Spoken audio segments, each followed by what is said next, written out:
दोस्तों, बहुत ही दुख का समाचार है। ईश्वर हम सबको ये दुख सहन करने की क्षमता दे।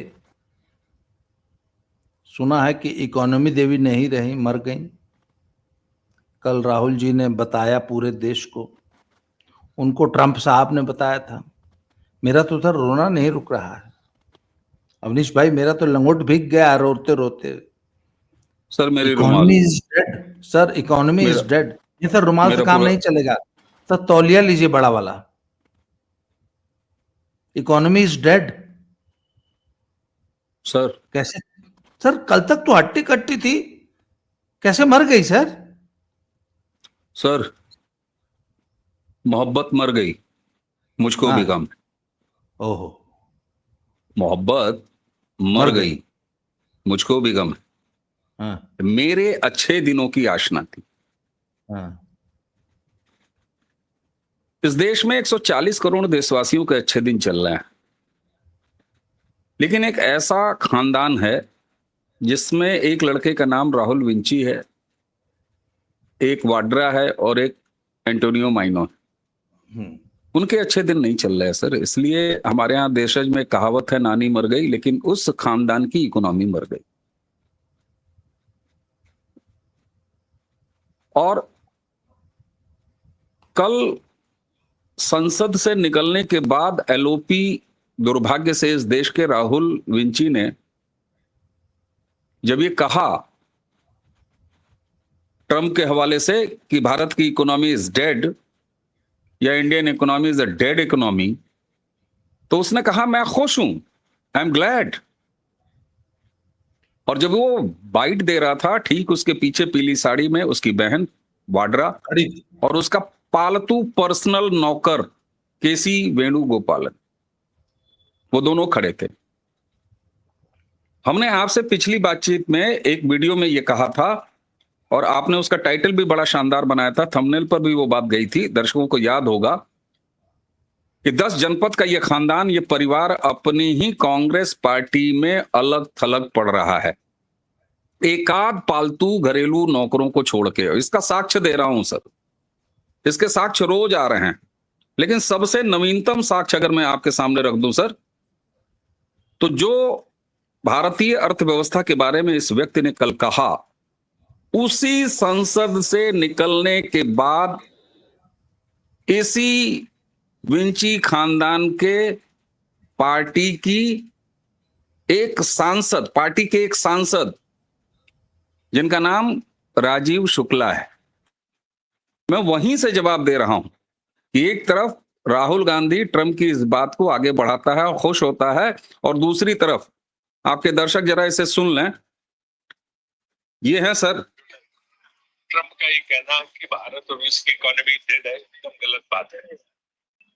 भारत की इकोनॉमी डेड नहीं। जो हमने आर्थिक सुधार किए जब नरसिम्हा राव जी और मनमोहन सिंह जी थे, उसके बाद उस आर्थिक सुधारों को आगे वाजपेयी जी ने भी बढ़ाया, उसके बाद मनमोहन सिंह जी ने 10 साल में जो मजबूती प्रदान की, और उसके बाद वर्तमान सरकार ने भी जिसमें काम बढ़ाया, तो हमारी आर्थिक स्थिति कहीं से भी कमजोर नहीं। इसलिए हम आर्थिक रूप से कोई हमें खत्म कर देगा, उसकी गलतफहमी है। तो ट्रंप की गलतफहमी जी रहा। अगर एक और किया जाता है, राजीव शुक्ला कांग्रेस पार्टी के सांसद हैं।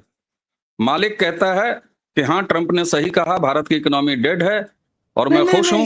पर ये राजीव शुक्ला तो इस खानदान से पूछे बिना मूतने तक नहीं जाता था। ये तो प्रियंका गांधी का सबसे बड़ा चेला था। ये ऐसी बात बोल रहा है, मुझे तो विश्वास नहीं हो रहा। सर आपको विश्वास अब होना चाहिए।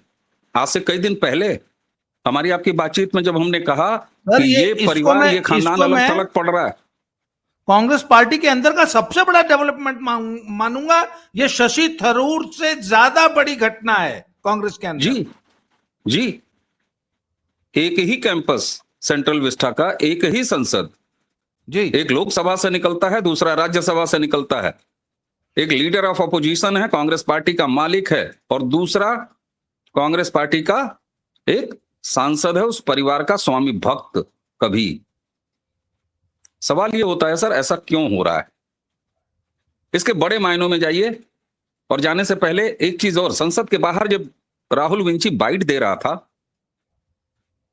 तो शर्म आनी चाहिए इस देश की तलवा चाट मीडिया को। आपने ध्यान दिया, उसने बाइट में व्यंग किया, व्यंग नहीं थप्पड़ मारे उसने इस देश की सो कॉल्ड स्थापित मीडिया को कि अरे लौंडो, तुम लोगों को खबर नहीं है, तुम लोगों को पता नहीं है कि भारत की इकोनॉमी हाँ, मर गई, तुमको मेरी पता इकोनॉमी नहीं मर है गई। इकोनॉमी तो कब की मर चुकी है। यस बोले, यस, उन्होंने कहा कि अबे लौंडो, या तो तुम्हें नहीं पता है, और या तो फाइनेंस मिनिस्टर को नहीं पता है, और या तो इस देश के प्रधानमंत्री श्री नरेंद्र मोदी को नहीं पता है। अरे शर्म से डूब जाना चाहिए कि हाथ में माइक लेके उसके मुंह में घुसेड़ने वाले ये तलवा चाट मीडिया पलट के ये सवाल क्यों नहीं पूछी, क्या इस देश की मीडिया अनपढ़ है? ये किसी को नहीं छोड़ रहा है सर। नरेंद्र मोदी जी से नफरत में ये व्यक्ति पागल हो चुका है। और आज मैं पूरी जिम्मेदारी के साथ आपके चैनल पर कह रहा हूं, जो व्यक्ति भारत की बर्बादी से खुश हो सकता हो, खुश हो रहा हो, वो भारत का नहीं हो सकता, वो विदेशी एजेंट है। राहुल विंची और उसका खानदान, उसका परिवार इस देश में विदेशी एजेंट हैं, क्योंकि ये बाय डिफॉल्ट है कि भारत का कोई भी व्यक्ति भारत की बर्बादी नहीं देख सकता। इसीलिए राजीव शुक्ला की बाइट अलग है और इसकी बाइट अलग है। जी सर, डोनाल्ड ट्रंप ने जो बात कही, सर डोनाल्ड ट्रंप को मेरी तरफ से सर उसका माफ है भाई, वो अमेरिका का प्रेसिडेंट है, उसने भारत को समृद्ध बनाने का ठेका नहीं लिया है सर जी। आपके नरेंद्र मोदी जी के लिए अगर राष्ट्र प्रथम है तो उसके लिए क्या तमिलनाडु प्रथम होगा? जी, उसके लिए यूएस फर्स्ट है, और यूएस फर्स्ट का नारा देख के वो जीत के आया है। लड़ना, उससे लड़ना हमारा काम है, हमारे देश का काम है, उससे लड़ना हमारे देश की अर्थव्यवस्था का काम है। पड़ोसी तो आपको ठीक देखना नहीं चाहता, वो अपना घर देखेगा, आपका घर देखेगा साहब। पर राहुल गांधी ने उसकी बात को रिपीट की। अच्छा, ये सर मुझे एक बात नहीं समझ में आती, कई बार ना स्लिप ऑफ टंग हो जाता है, कई बार बिना सोची समझ, पर उसके बाद सिर्फ मुंह से बोला नहीं है सर, उसके बाद राहुल गांधी ने ट्वीट किया है। कल मैंने रात को 9 बजे उस पर एक बाकायदा प्रोग्राम किया है, वो अभी मैं करीब 11 बजे शेड्यूल होगा। उसने 5 बिंदु अपने ट्वीट में लिखे हैं। पहला उसने लिखा है कि अडानी, इस बाइट में भी उसने अडानी बोला है, हाँ, कि अडानी को सारा पैसा दे दिया मोदी ने, इसलिए देश कंगाल हो गया, बर्बाद हो गया।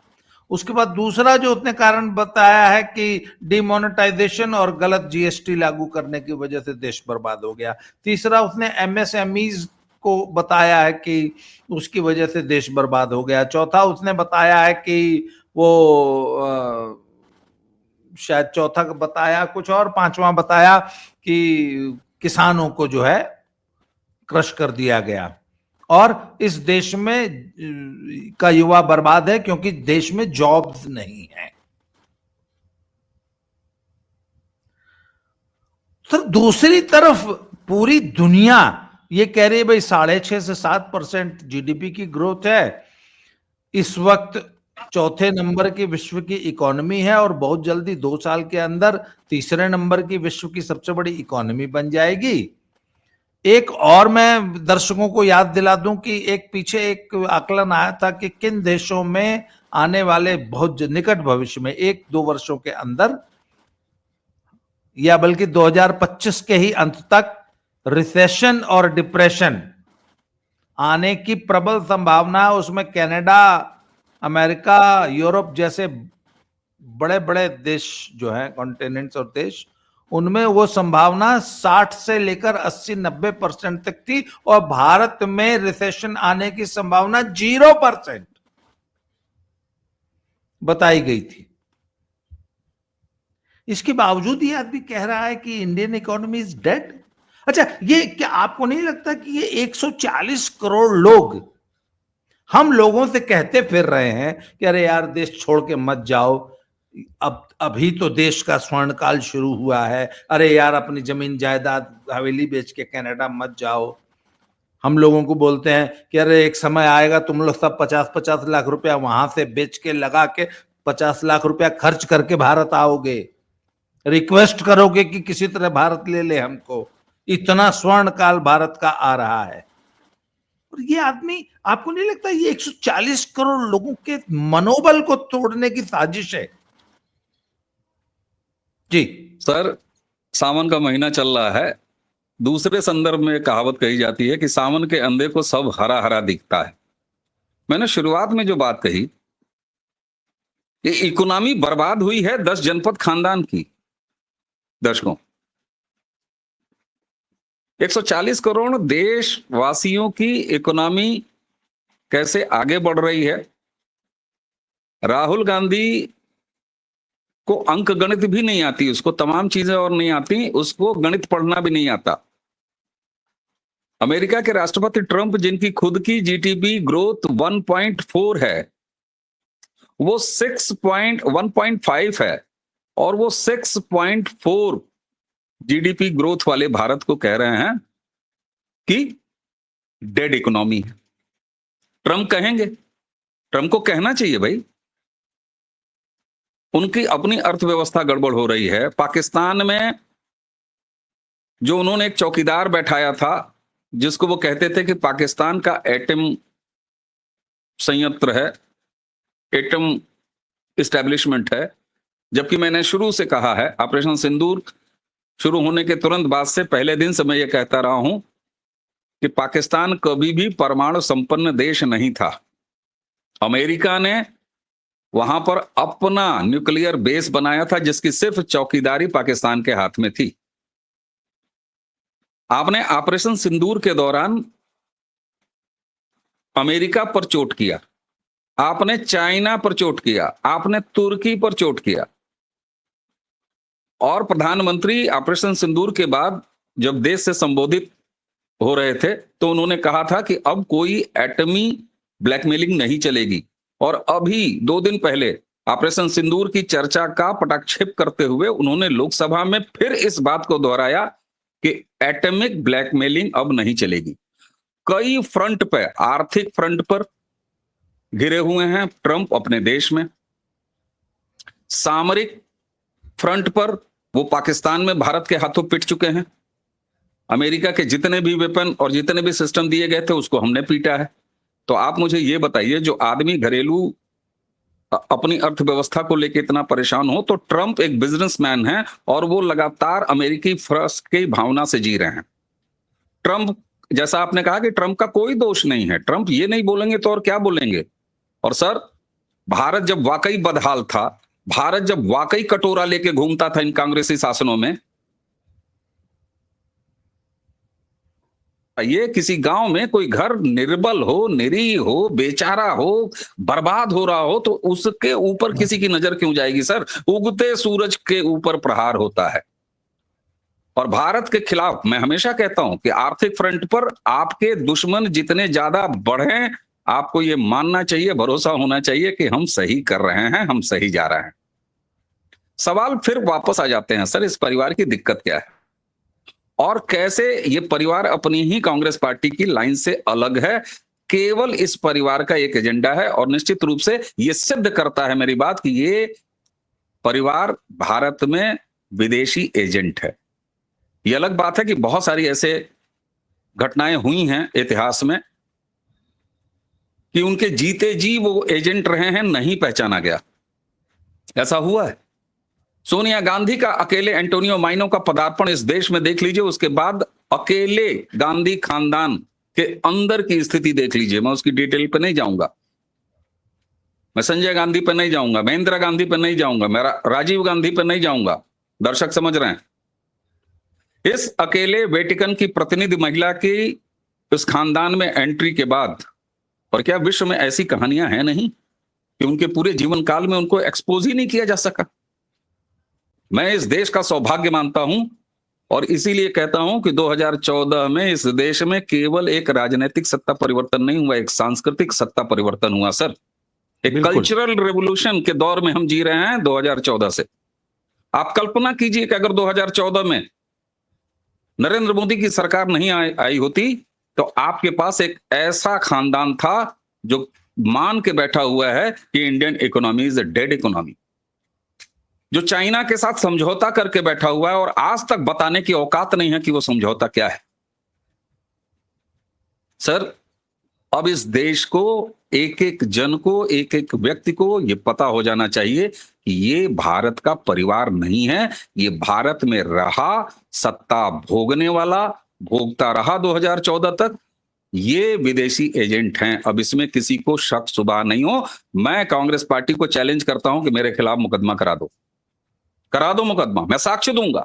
और मेरा एक साक्ष्य होगा कि भारतीय कोई भी होगा जिसके डीएनए में भारत का खून होगा, जिसके दिल में भारत धड़कता होगा, जिसके मस्तिष्क पे भारत माता जय लिखा होगा, वो भारत की बर्बादी अगर कोई दुनिया का व्यक्ति कहे उस पर खुश नहीं हो सकता, आई एम ग्लैड नहीं बोल सकता। ये राजनीतिक विरोध नहीं हो रहा है नरेंद्र मोदी का सर। हम और आप यहां बैठ के नरेंद्र मोदी को डिफेंड करने वाले नहीं है। हम और आप भारतीय जनता पार्टी के मिसकाल वाले मेंबर भी नहीं है और ना कभी होंगे।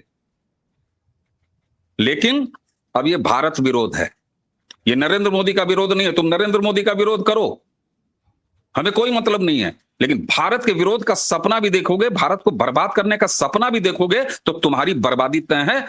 और इसीलिए मैं कहता हूं 2014 से हम कल्चरल रेवोल्यूशन के दौर में हैं। 2014 से इस देश का एक एक नागरिक समझ चुका है और वो इस परिवार को बर्बाद कर रहा है। जी सर, मुझे ना इसमें एक डिजाइन नजर आता है। इसमें दो बातें आप नोट कीजिए। ये तो पिछले 4-5 साल पहले इनके सलाहकारों ने इनको समझाया कि आप थोड़ा सा आक्रामक बॉडी लैंग्वेज अपनाइए। तो आपको याद होगा कि वो कुर्ते की बांह चढ़ा के ऐसे ऐसे करके लेक्चर इसने देना शुरू किया। ये 5 साल पुरानी बात है। उसके बाद उसने बोला कि अचानक जो है ना लेक्चर देते देते बहुत जोर से चीखना चिल्लाना। कल जो वो मेज पे जो मुक्का मार रहा था ना, ये वही थिएट्रिक्स थी उसकी।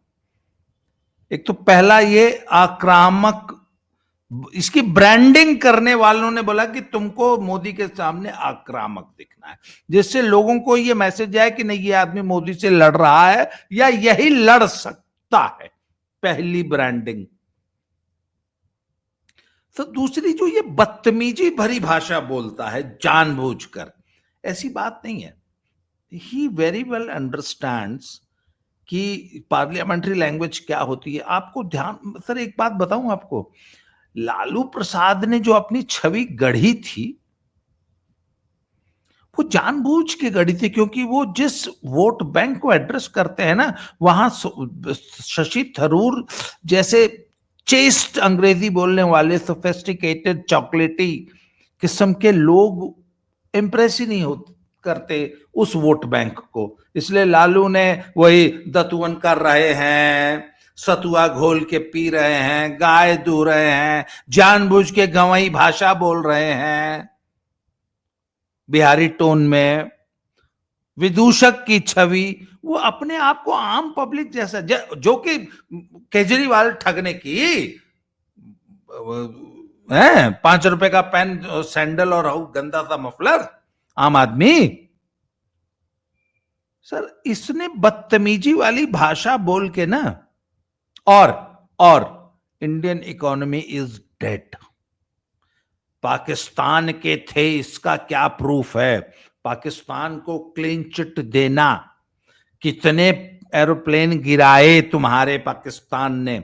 सर मुझे लगता है कि ये आदमी सिर्फ और सिर्फ अपने मुस्लिम वोट बैंक को एड्रेस कर रहा है, ये तमाम नाटक नौटंकी करके। क्योंकि एक चीज मैं आपको बताऊं सर, देखिए कांग्रेसी वोटर में से ज्यादातर,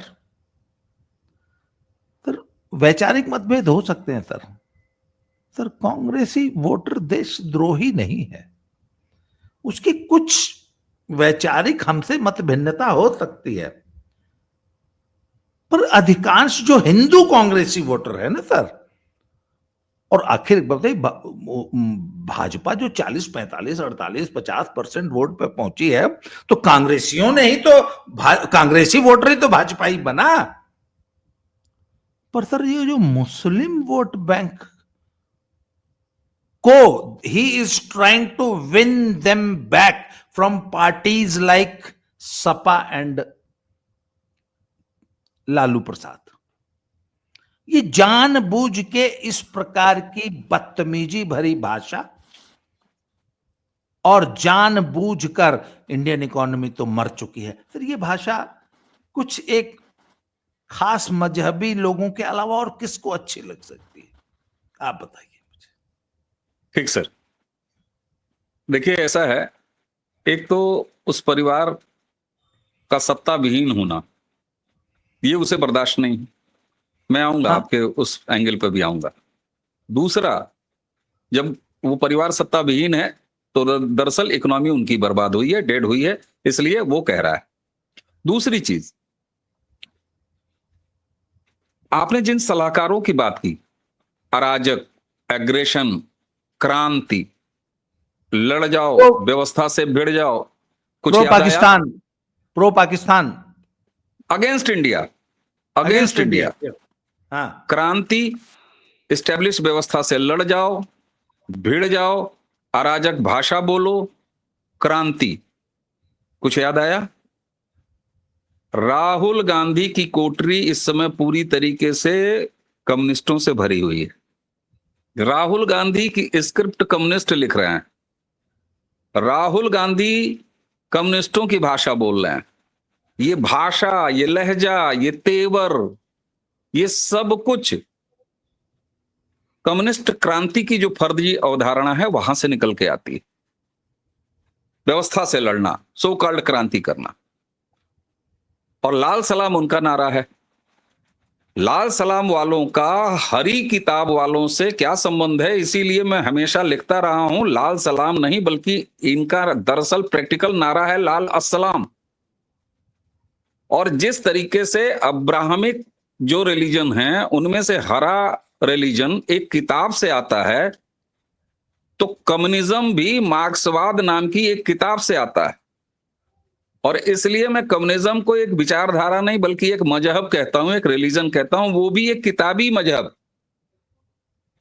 इन तीनों का समुच्चय, और इनसे प्रभावित कौन होगा? जो आपने कहा, भारत बर्बाद हो, ये कौन चाहता है? जो गजवा हिंद की थ्योरी को फॉलो करता है। बिल्कुल। भारत में जब भी कभी उपद्रव हुआ है तो राष्ट्रीय संपत्तियों को सबसे ज्यादा नुकसान किसने पहुंचाया है? उसको ये करके मजा मिलता है। चलती बसों के शीशे तोड़ना, वंदे भारत के शीशे तोड़ना, पुलों पर स्ट्रीट लाइटों को फोड़ना, सर हर किस्म के विकास का विरोध करना, और 500 रुपए रोजाना की दिहाड़ी पर पत्थर मारना। अगर आपने एक चीज कही, मैं उसका भी आपको बिल्कुल प्रैक्टिकल बताता हूं। सर, आपने कहा कि कांग्रेस का वोटर कम से कम देश के खिलाफ नहीं हो सकता, हिंदू वोटर। जी, मैं सहमत हूं आपकी बात से, बिल्कुल सहमत हूं। और यही वजह है कि शशि थरूर की लाइन अलग है, यही वजह है कि राजीव शुक्ला की लाइन अलग है, यही वजह है। सर एक बात बताऊं, ये राहुल गांधी के लिए बहुत बड़ी खतरे की घंटी है राजीव शुक्ला का ये बयान, बता रहा हूं आपको। मैं फिर आपको टोकूंगा और फिर आप पर तंज कसूंगा कि आपके सीने में कहीं ना कहीं कांग्रेस के लिए एक सॉफ्ट कॉर्नर धड़कता है। आप राहुल गांधी की इतनी चिंता करने लग गए फिर। सर, मणिशंकर अय्यर से लेके जयराम रमेश तक अगर बोल नहीं रहे हैं तो चुप हैं। क्यों? पूछ रहा हूं। यहां तक कि विघटनकारी बढ़ई, मैं किसी जाति वर्ग का अपमान नहीं कर रहा, सैम पित्रोदा चुप है। एक मिनट, मनीष तिवारी की भाषा देखिए सर। सर कहीं मोदी जी खीर में मंठा नहीं डाल दिए हैं? मैं कह रहा हूं सर, कांग्रेस से बहुत बड़ा विद्रोह आपके सामने आएगा और हम आप उस पर भी बात करेंगे। बिल्कुल। आपको सिर्फ कांग्रेस के भीतर से नहीं, सो कॉल्ड इंडी अलायंस, आपने जो नाम लिए ये तो बहुत बड़े, मतलब बहुत बड़े पैमाने, आप ये तो अब वो बात एकदम अक्षरशः सत्य हो गई कि ये परिवार कांग्रेस में पूरी तरह अलग थलग पड़ गया है। आप मुझे बताइए ना, मनीष तिवारी की बाइट आप देखिए, खोज के देख लीजिएगा दर्शकों, मनीष तिवारी लेटेस्ट बाइट, खोज के देख लीजिएगा, मेरे पास था, मैं क्या क्या दिखाऊं। अगर ये नेता बोल नहीं रहे हैं तो इनकी चुप्पी क्या है। सैम पित्रोदा जैसा नेगेटिव आदमी भी चुप है, और राहुल गांधी वॉलेटाइल है। क्यों जानते हैं? कई समुच्चय का डर, सत्ता से बाहर होना और जेल जाने का समय आ रहा है सर। बहुत सारे दर्शक अभी इसी वीडियो के नीचे लिखेंगे, अरे कुछ नहीं होगा, कुछ नहीं होगा, देख लीजिएगा, ये फलाने कोठा बचा लेगा, ढिकाने बचा लेगा। मालेगांव में हिंदू आतंकवादी होता है, इसको एस्टेब्लिश करने का प्रयास इसी जुडिशरी से फैसला निकल के आया है ना साहब, इसी जुडिशरी से निकल के आया है। ठीक है, जब गलत फैसले होते हैं तो हम ही सबसे ज्यादा इनकी आलोचना करते हैं अपनी मर्यादा में रह के। सर 100 बात की एक बात, ये परिवार भारत का नहीं है, ये परिवार भारत में मलाई काट रहा था, ये भारत में विदेशी एजेंट हैं। इसकी शुरुआत एंटोनियो माइनो से हुई, उनकी औलादें भी उसी डीएनए की हैं। सोनिया गांधी की एंट्री, गांधी परिवार की बर्बादी, लगातार आप देखते जाइए, और उसके बाद 10 सालों तक आधिपत्य सोनिया गांधी का। आप कल्पना कीजिए कि 2014 में अगर सरकार तीसरी बार कहीं गलती से रिपीट हो गई होती तो क्या स्थिति होती। इसलिए अब इसमें कोई संदेह नहीं है। रही बात यह कि जब तक यह पूरी तरीके से एक्सपोज होके अपने किए की सजा नहीं पा लेता, तब तक ये भारत विरोधी व्यक्ति, भारत विरोधी मंशा रखने वाले वोट बैंक को एडजस्ट करता रहेगा। अंत में सर अंतिम टिप्पणी मैं ये करूंगा कि India is a robust economy, बहुत तेजी से हम ग्रो कर रहे हैं, हम दुनिया की सबसे बड़ी अर्थव्यवस्था बनने की ओर अग्रसर हैं, और भारत के अच्छे दिन शुरू हो चुके हैं। भारत का बच्चा बच्चा देश को सबल बनाने में, देश को समृद्ध बनाने के लिए काम कर रहा है। India is going to be an extremely rich country. ऐसे देशद्रोहियों की बातों पर यकीन न करें, ये विदेशी एजेंडे के तहत ये बात बोल रहा है। अवनीश भाई, बिल्कुल आपने समय दिया, इसके लिए बहुत बहुत आभार, धन्यवाद। जय श्री राम, हर हर महादेव। जय जय श्री